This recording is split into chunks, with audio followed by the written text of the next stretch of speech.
Did you know that Ontario doesn't have an official animal? Well, thanks to our Ontario hubs, this summer you've got a chance to weigh in on what you think the official animal of the province should be. Let's get the details from TVO.org Associate Editor Nathaniel Basen. Hello, Nat. Hey, Jan.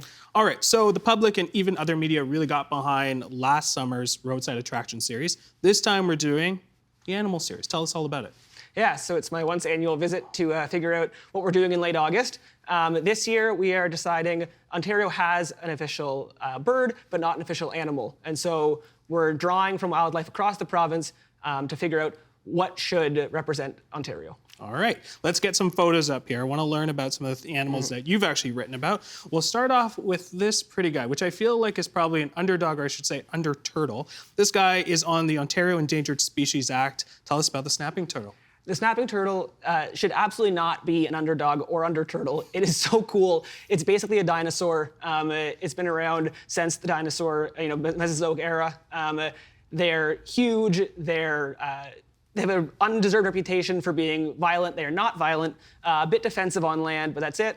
And they're just, cool animals that swim around and eat and sleep and relax all day. And it's a pretty aspirational lifestyle, I think. All right, let's look at our next photo. This is the little brown bat. Now, I will admit I have probably dodged and ducked when I've seen this little bat outdoors. What does this tiny animal contribute to the Ontario ecosystem? Little brown bat, besides being very cute, is Ontario's only flying mammal, well, along with his other bat species.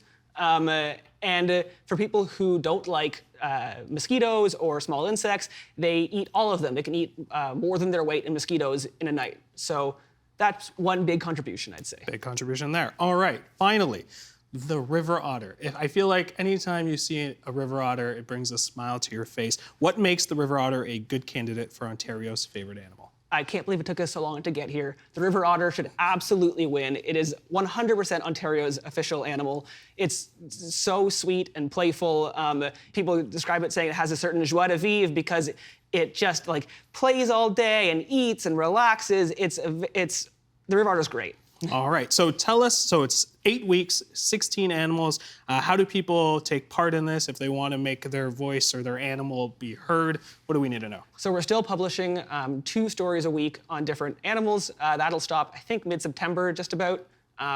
Once that's done, we'll post a bracket and people can vote for their favorite animal, I think mostly on Twitter, and then we'll sort of move on from there. All right, Nat, great stuff. Really appreciate it. Thank you for having me.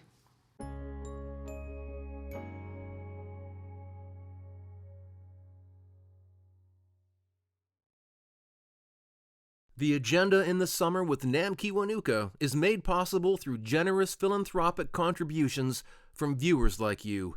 Thank you for supporting TVO's journalism.